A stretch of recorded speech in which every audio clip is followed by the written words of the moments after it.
Le changement le plus inattendu, c'est quand même que l'eczéma soit pas là au quotidien et que même quand il arrive, en fait, finalement, je m'en fiche de lui parce que je sais qu'il va venir, pour quelques jours et qu'en fait, il va repartir aussi vite qu'il est arrivé, qu'il va pas durer et que de toute façon, même s'il veut durer,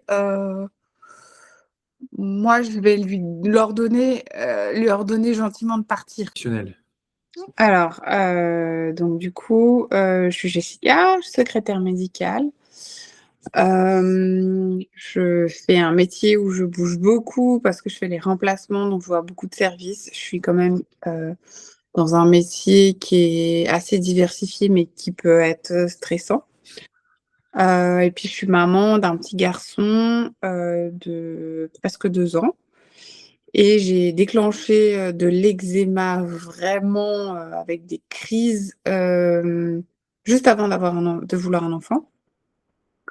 Je pense que ça a été une source de stress pour moi que, voilà, mon désir, de grossesse ne se fasse pas, tout de suite. J'ai des diagnostics qui ont été posés, qui ont été un peu comme des ondes de choc pour le corps. Je pense que ça a commencé en 2023, donc ça fait OK. déjà presque 3 ans. Ouais, OK, 3 ans aujourd'hui, ouais. 2 ans avant qu'on à peu près 2 ans avant qu'on commence à travailler ensemble. Mmh. Avant, 2023, tu avais déjà de l'eczéma? C'était stressant, des douleurs, intenses qui réveillent la nuit, une vie sportive qui change complètement parce que, pas forcément envie de faire du sport, parce que, il y avait aussi un urticaire, qu'on appelle un urticaire factice qui se déclenchait aussi en même temps que ça, qui est tout ça, c'est toujours là, par période, notamment là, des périodes, printanières comme ça avec beaucoup de pollen. Hem et puis, ouais, des grosses douleurs et la vie tourne, autour de cette inflammation-là, en fait, et un peu un caractère un peu tendu parce que, toujours sur les nerfs à cause de cette douleur, qui est là, quoi. Ouais. Mmh. Tu avais essayé quoi du coup avant et pourquoi ça avait pas marché? C'est le seul truc qui me soulageait à peu près. Et puis après au niveau des crèmes, à un moment donné, j'ai été voir, une dermato, qui m'avait donné, des corticoïdes assez conséquents. Pour la peau, ça m'avait quand même soulagée, mais le problème est quand même récurrent, puis ça revient, assez souvent, ouais, et pas notamment par crise de stress. Ah, j'en avais plus parce que je voyais bien que, la médecine, ça pouvait rien faire, j'avais essayé un peu la naturopathie, mais c'était un peu, alors, ça faisait déjà plus un moment que je te suivais sur les réseaux et que, tu avais des choses je pense que tu avais des posts qui me parlaient et puis, je pense que j'ai aimé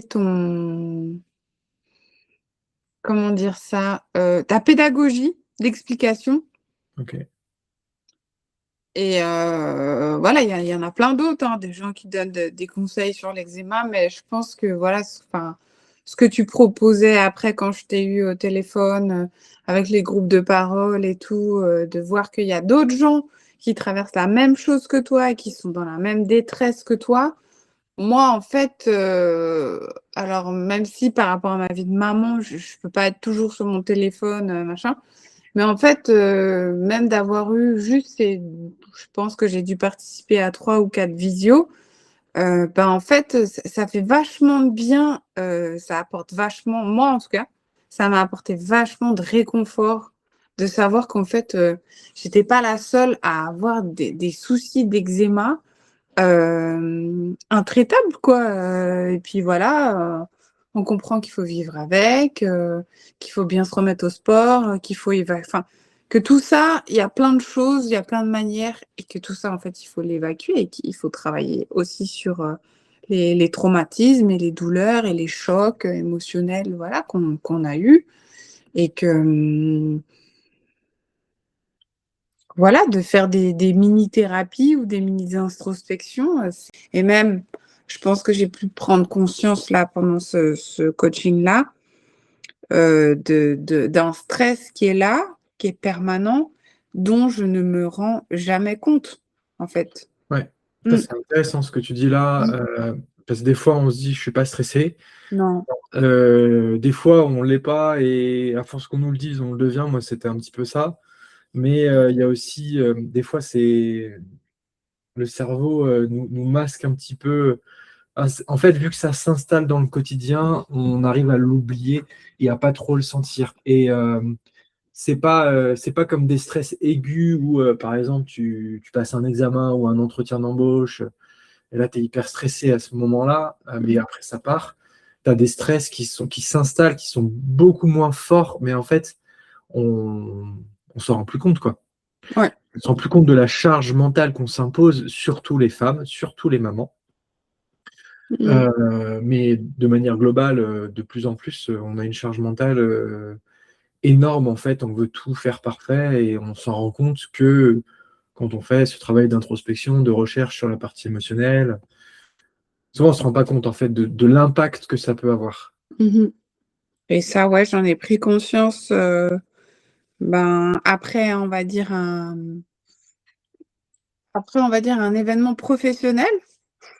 Ouais, Donc, quand j'ai eu un petit peu les soucis de harcèlement, et je dirais que, avec le recul, qu'en fait, cet harcèlement, il a été bénéfique sur plein, plein de choses, et qui m'a permis, de ouais, d'avancer sur moi au niveau, introspection, ouais.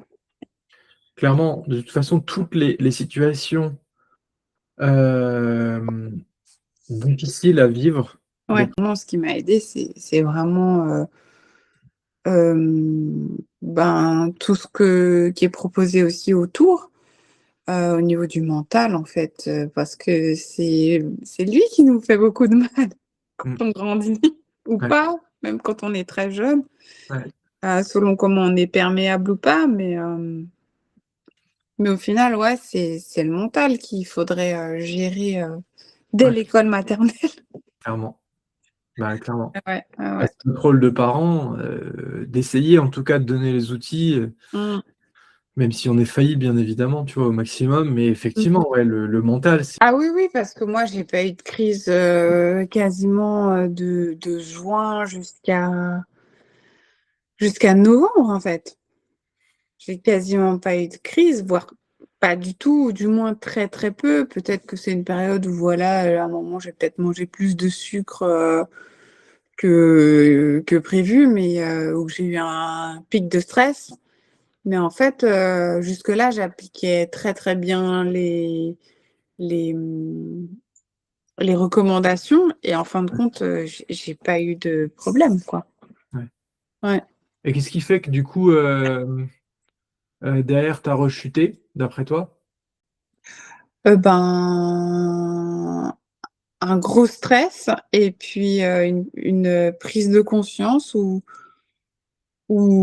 quand je vois que je suis un peu déçue ou que j'ai trop d'exigences envers moi-même, et ben, il y a une derrière, il y a forcément une crise. Mmh. Forcément, ouais, ouais. Mmh Heu mh. et il faut savoir que les émotions, il y a, comme tu le dis, il y a la déception de voir qu'on rechute malgré les efforts, qu'on n'arrive plus trop à tenir. Et il y a, quand, tu as une émotion un peu, quand tu as une contrariété, hem, tu as des schémas d'action. En gros, tu vas agir d'une certaine manière. Tu as des comportements, voilà, c'est ça le terme, qui vont être induits par cette émotion. Mmh. Comportements qui sont, souvent destructeurs et quand tu viens pas interroger l'émotion, la comprendre, l'accueillir, bah, en fait, tu restes dans ces comportements-là et c'est ça qu'on a du mal à se rendre compte quand, on est pris dans notre truc, c'est qu'on répète toujours, toujours les mêmes schémas, tu vois? Ouais, et on Heu, comprend pas et on trouve ça injuste. voilà et quand Ouais. on trouve ça injuste, bah, du coup, on renforce ce côté, justement, où on va encore plus s'autodétruire, dire: «Ah mais c'est bon, c'est foutu, j'y arriverai jamais». On renforce cette croyance-là. Commencé. Voilà, après j'ai encore eu, voilà, un décès, qui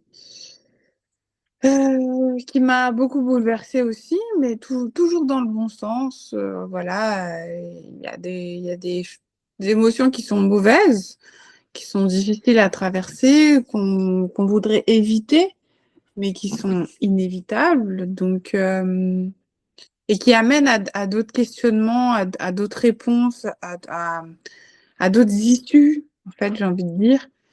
Hem et hem et voilà, en fait, il faut les traverser et même si ça refait plonger encore dans des crises, heu, l'essentiel, ouais, c'est de mettre le doigt sur l'émotion qui pas forcément le problème, mais l'émotion qui fait qu'en fait, tu coules. Mmh. Donc on en revient vraiment sur la partie, Ouais, sur l'émotion, ouais. émotionnelle qui fait que, À derrière, ouais. tu pas forcément les bons comportements et cetera.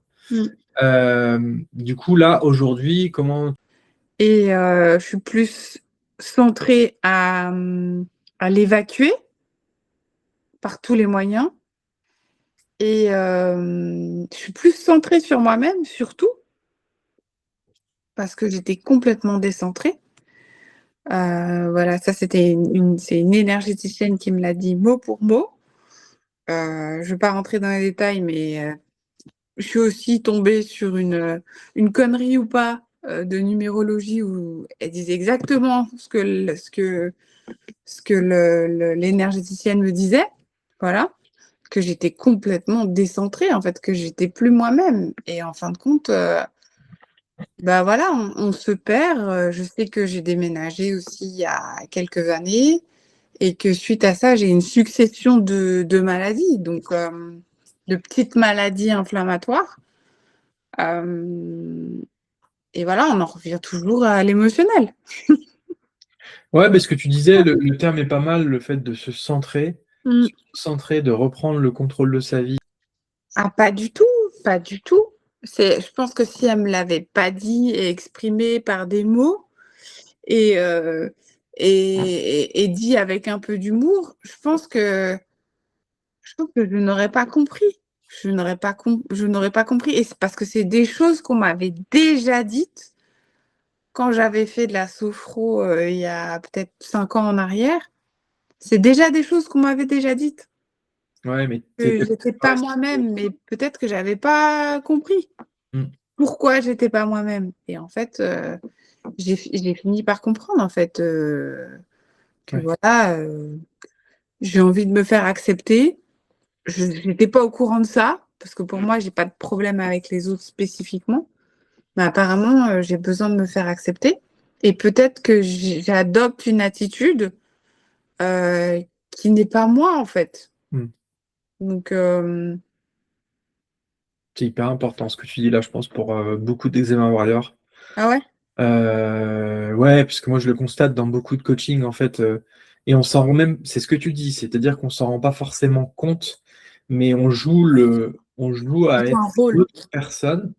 On n'est Mmh pas vraiment nous-mêmes par peur, par conformisme, pour rester un petit peu dans cette protection du groupe, et on n'ose pas s'exprimer et notamment, tu vois, il y en a certains qui osent pas dire, qu'ils suivent une diète, tu vois, qui veulent pas changer. Mmh. Ils savent que c'est ce qu'ils devraient faire pour leur santé, mais ils osent, pas le faire parce qu'ils ont pas envie d'embêter les autres et des fois on appelle, hein, je lui dis: «Mais c'est quoi qui est le plus important? Est-ce que c'est ta santé ou est-ce que c'est autre chose, quoi?»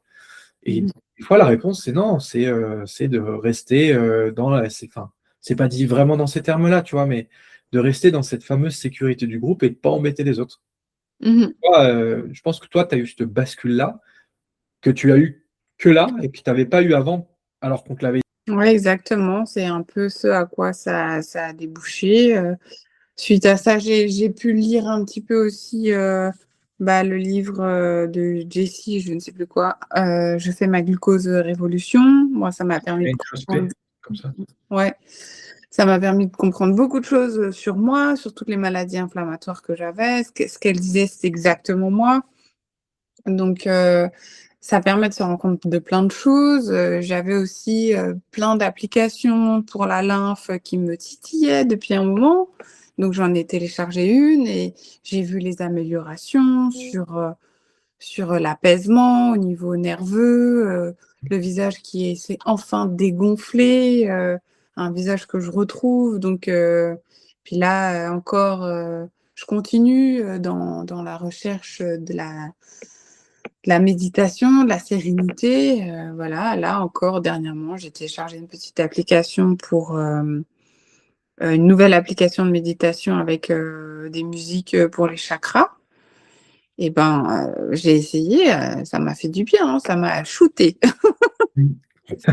Donc Ça tant mieux, mmh tant mieux. Toi, qu'est-ce qui t'a convaincu à te lancer malgré le doute? Comment ça va au niveau de la peau? Comment tu décrirais ta peau? et ben, franchement, ça va bien, je peux retrouver une vie normale, j'ai pas trop, quand je dois aller à la piscine, je me pose pas de questions parce que des fois, selon si les piscines sont chlorées ou pas, ben, Je vois ça bien. ça entraîne des grattages. Ouais. Hem, voilà, si je mets pas de la crème tous les jours, je me soucie pas, je suis beaucoup moins, centrée sur cette inflammation et je suis plus centrée à l'évacuer par tous les moyens et je suis plus centrée sur moi-même surtout, parce que j'étais complètement décentrée. Voilà, ça c'était c'est une énergéticienne qui me l'a dit mot pour mot, parce que j'en ai pas besoin. Mmh. J'ai pas besoin qu'il reste là. J'ai entendu l'alerte, j'ai compris, il tire son alerte, il est là pour tirer son alerte. OK et ben, il tire son alerte et moi après, je fais le nécessaire et Ouais. après ça passe, quoi. OK, C'est le plus gros changement, ouais et puis le recentrage sur soi. C'est les 2 plus gros changements, en fait. OK. Mmh. C'est bien que justement tu ne sois pas préparé, Il faut affronter, il faut affronter ses traumas et il faut rester éveillé dans la vie, pour pas la subir. Il faut rester éveillé. Il faut arrêter de dormir dans sa vie. C'est faut se surtout ça. réveiller. Faut arrêter de dormir et que voilà, quand ton corps a mal, il te parle et arrête d'être sourd, quoi. Ouais. Mmh. Arrête de repousser, arrête de te dire: «J'y ferai quand ce sera le bon moment», en fait. Arrête de Fais-le, continuer de faire la grasse mat. j'aime bien l'image, je vais te l'appliquer.